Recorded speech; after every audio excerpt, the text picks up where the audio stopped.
Hello guys, welcome to the knowledge domain, the concept of life sciences and biotechnology. This is the lecture series of the excretion. In the previous lecture, we have discussed the introduction about the various steps of the excretion process. In this, we will discuss the homeostasis of the water and how the high osmolarity is maintained in the renal medulla. So, coming to the water homeostasis, that is control in our body by fluid intake, which is regulated by factors that determine thirst, and the renal water excretion, which is controlled by multiple factors that influence glomerular filtration and the tubular reabsorption. So one is intake, another is the removal of the water from the body. So what the kidney can excrete a large volume of dilute urine or a small volume of concentrated urine. Like this, it maintains the water volume of our body, and without major change in the rate of excretion of solutes such as sodium and potassium.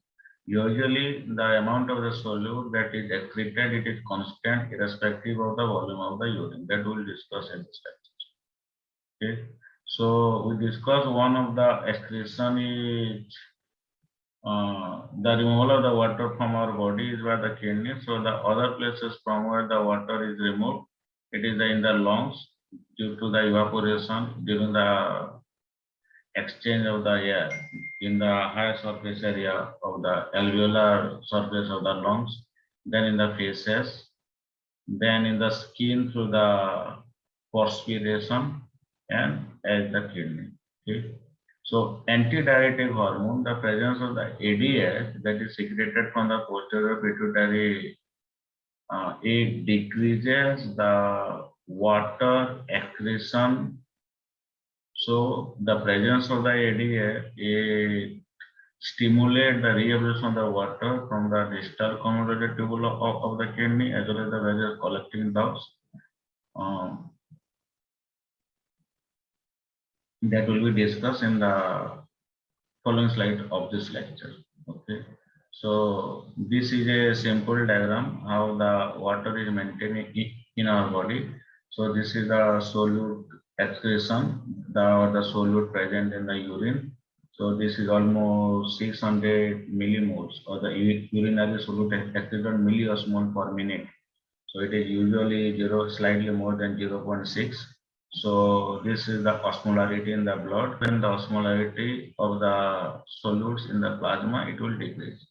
So when the osmolarity will decrease, we can see that there is a simultaneous increase in the urine flow rate. So the excess water that is excreted from the body, and as soon as the person is taking the less water, or the water concentration in the body is decreasing, or it is reaching to the normal level of the 500 milliosmol, then the excretion of the water is also decreasing. So if you take more water, then there is the more excretion to remove the excess water from the body. But in this case, it is very interesting to know that despite there is a huge rise, this is 1 means ml per minute to 6 means it is increasing by 6 times excretion, but the solute excretion is not increasing like the water excretion. So whatever solute is excreted per day, that is usually constant. So the kidney usually change the amount of the water that is excreted from the body. So the amount of water excretion varies by a great level, but the solute excretion is almost constant, irrespective of the volume of the water that will be discussed. So this is the mechanism of the dilute urine. So we already discussed previously, this is the proximal convoluted tubule that leads to the loop of Henle, the descending limb, the ascending limb, then the distal convoluted tubule, then the various collecting ducts starting from the cortical collecting duct to the medullary collecting duct, right? So the osmolarity of the plasma is almost 300 milliosmol. The same is in the glomerular filtration rate because it is highly permeable to sodium chloride as well as the water. So as soon as it is moving into the medulla, we have discussed previously that loop of Henle move into the medulla, and there is a medullary osmolarity is very high. Here we have seen it is up to 600 because this is the cortical nephron. So it is not means moving very deep into the medulla. So once it is means descending into the medulla, the solute concentration increases with the depth in the medulla. So from the 300 to the 600. So as long as the osmolarity of the medullary interstitial fluid is increasing, the water is also it is reabsorbing into the interstitial medulla. So the water, the osmolarity in the descending loom, it equalizes with the interstitial medulla. But in this case, you see that this place is not permeable to the ions like the sodium chloride. So it is only the water that is moving up. So coming to the ascending loop of the Henle. So this part is the lower the thin layer, then the upper the thick layer. So the thick layer is almost impermeable to water. So in this case, the sodium is reabsorbing by the active transport. Here it is the passive transport, and here it is the active transport. And here, huge amount of the sodium is accreted, means it is reabsorbed into the system, the medullary interstitial. From that, it will go to the peritubular capillaries, then finally it will reach the plasma. So here another thing to notice that the difference in the osmolarity is almost 200 milliosmol between the cortical interstitial fluid, this is the cortex, and the tubular fluid. Okay, so from here the sodium keep absorbing by the active transport from this system, and its concentration in the tubule decreases. But this part is the distal convoluted tubule as well as the collecting duct both in the cortex as well as the medulla are impermeable to water in the absence of the ADH. So if there is no ADH, there is the reabsorption of the sodium chloride will be carried out, but there is no reabsorption of the water. So a huge volume of the water with the less solute will be discharged, or it will be excreted out from the nephron, finally from the kidney. So it is a dilute urine because ADH is not there, so water is not getting reabsorbed from the distal convoluted tubule as well as the collecting duct present in the cortex as well as the medulla. So the urine is dilute in this case. But if there is the objective of increase the concentration of the solutes in the urine, or a concentrated urine, like the when a person has taken less water, or the people who are present in the desert, they have taken the less water, then there is the secretion of the ADH from the posterior pituitary. So once the ADH is secreted from the posterior pituitary, it will increase the water reabsorption from the distal convoluted tubule as well as the collecting duct. So water will be reabsorbed from here. So once water will be reabsorbed from here, the concentration of the solutes in the urine will be very high. It will almost reach the same as the interstitial fluid, and the urine will be very less in the volume, and it is highly concentrated. So the presence or the absence of the ADH, depending on what is the osmolarity of the blood plasma, that will determine whether the urine will be dilute or it will be concentrated. So presence of the ADH will concentrate the urine. Absence of the ADH will result in the diluted urine.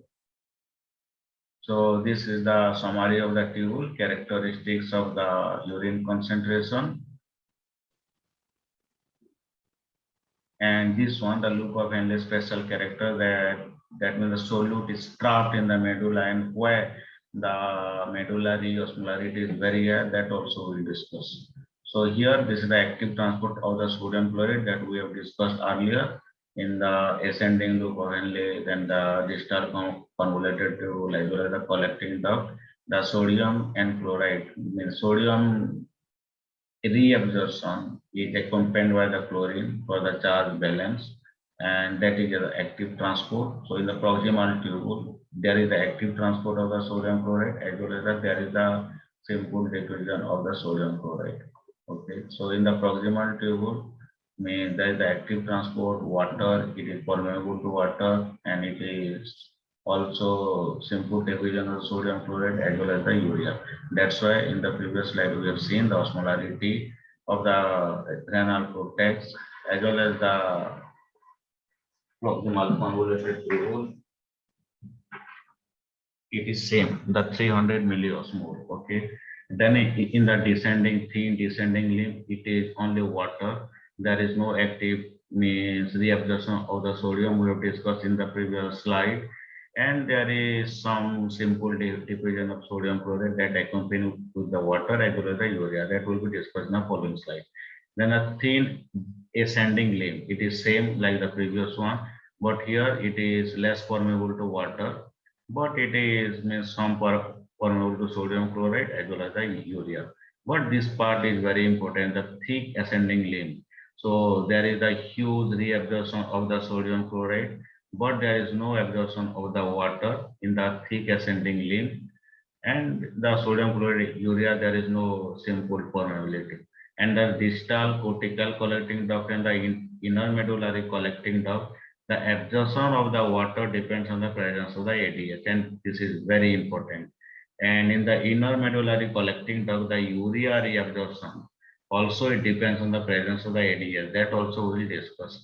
So this presence of the ADH determines whether the urine will be diluted or it will be concentrated. So now we will discuss how the medullary osmolarity is very high and why it is maintained very high. So this is a simple mechanism of the counter current mechanism. We know the plasma osmolarity is 300 milliosmole and the osmolarity of the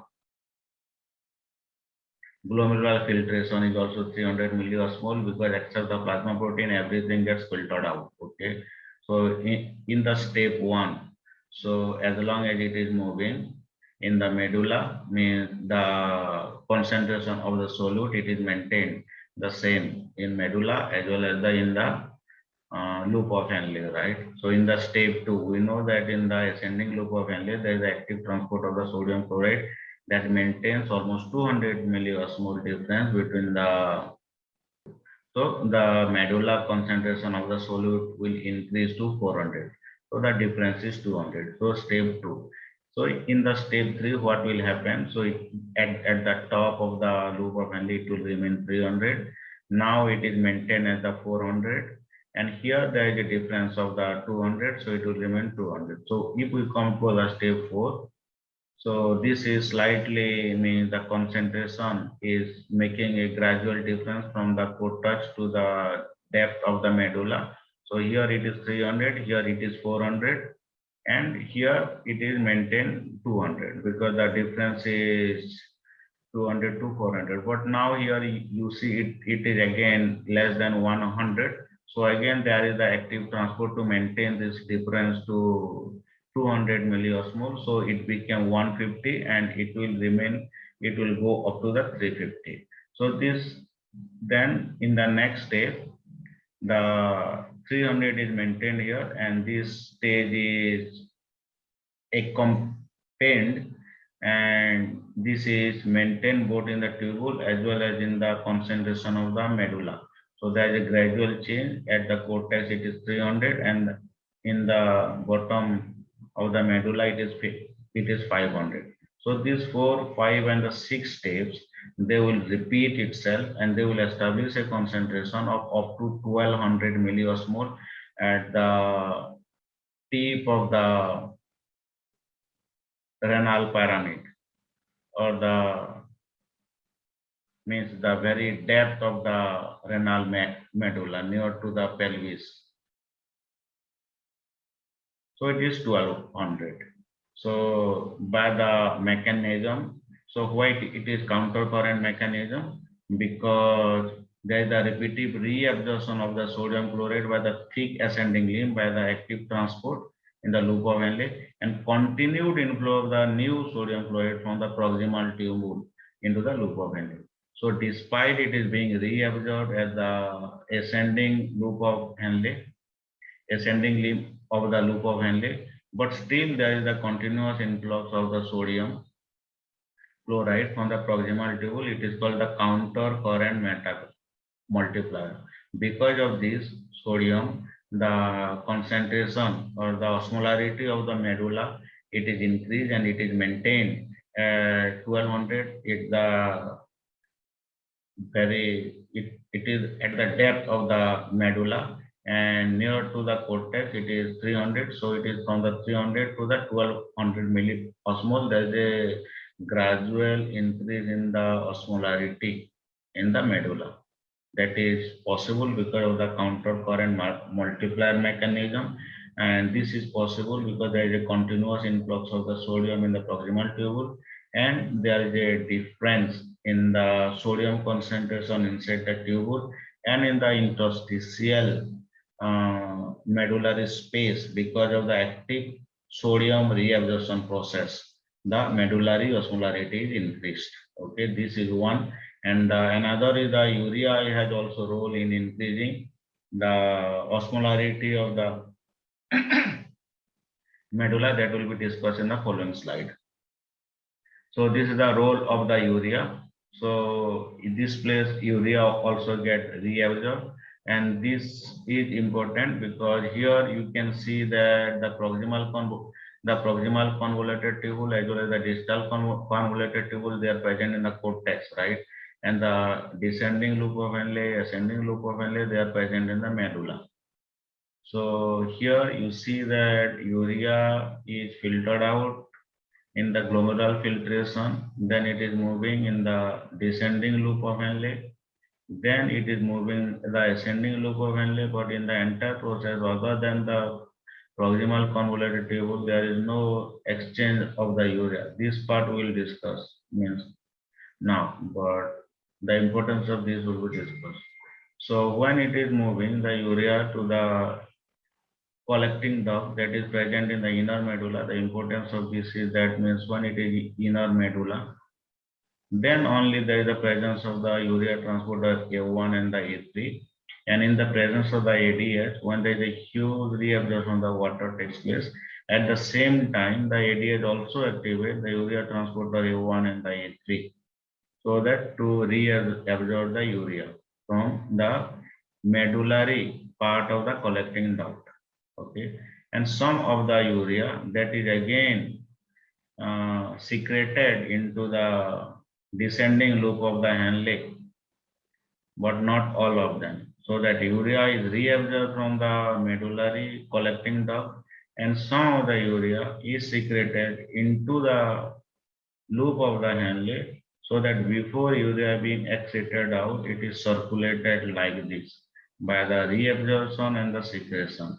So reabsorption of the urea transporter A1, A3 in the presence of the ADH, and the secretion of the urea in the loop of Henle by the urea transporter A2. And here the one important thing is to notice is the urea contributes 40 to 50% of the osmolarity. Means 500 to 6, we have discussed 1200 milliosmol. So out of this 1200 milliosmol, 5 to 600 osmolarity of the medulla is the contribution of this urea. That means whatever is reabsorbed here, all of them are not secreted here. Because of that, the concentration of the urea is maintained. And this the medullary osmolarity is very much responsible in making the urine the concentrated or the dilute. Okay, that will be discussed also in detail. So medullary blood flow accounting for less than 5% of the total renal blood flow.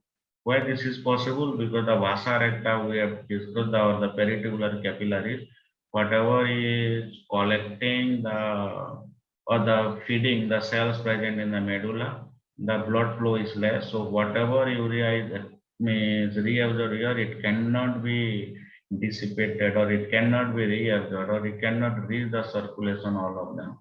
And the remaining solute like the sodium chloride present here, it cannot be washed out from the medulla. So the less vascularization of the medulla that is responsible in maintaining the higher solute concentration in the medulla. That is possible because the countercurrent mechanism as well as by the role of the urea in the medulla. Okay. But whatever blood is supplied because of this peritubular capillary, that is enough in nourishing the cells present in the medulla. That needs to be remembered. So vasa recta do not create the medullary hyperosmolarity. It is not responsible, as we have discussed, but they prevent it from being dissipated. So whatever solute is here, not to let it to be lost from the medulla. Means the vasa recta is maintaining and holding them together. That is the role. How this is maintained, that is mentioned. So here you see that this is the 300 milliosmol and the proximal convoluted table loop of Henle.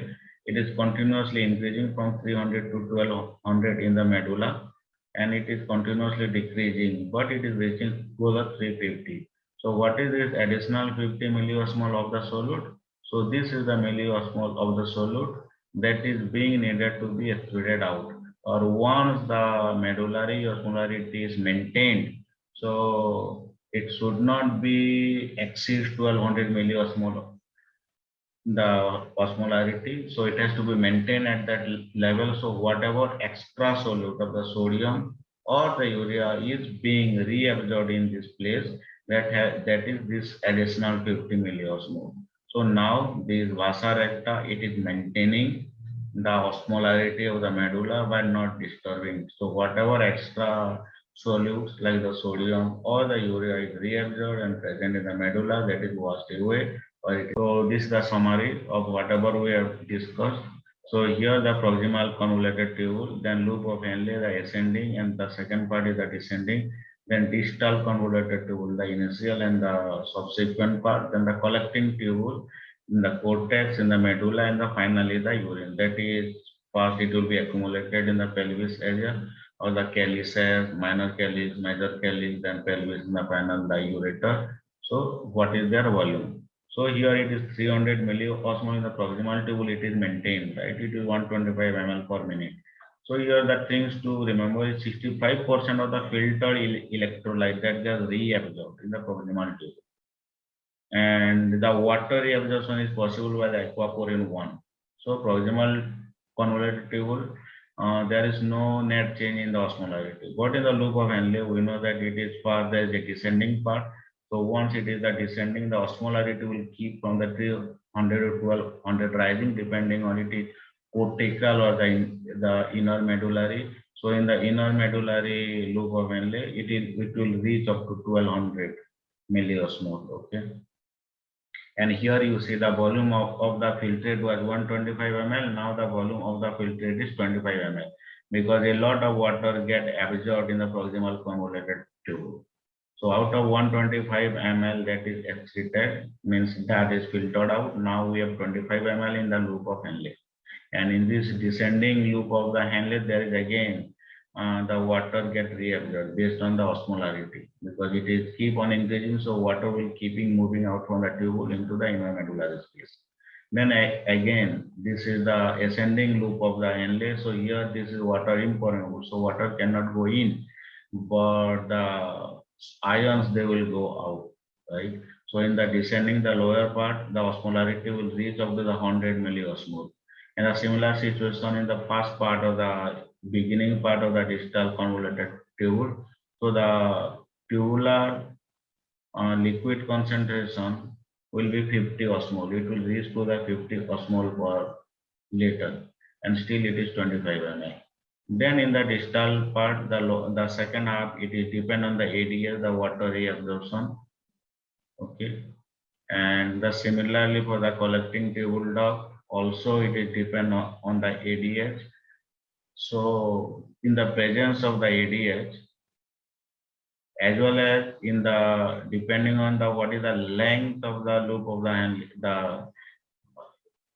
the way it is moving into the medulla, water get reabsorbed in the presence of the ADH. So 25 ml is now 8 ml of the water. So from the 125 now it is 8 ml, and in the presence of the ADH, there is a continuous reabsorption of the water. So it will finally reach 0.2 ml of the water.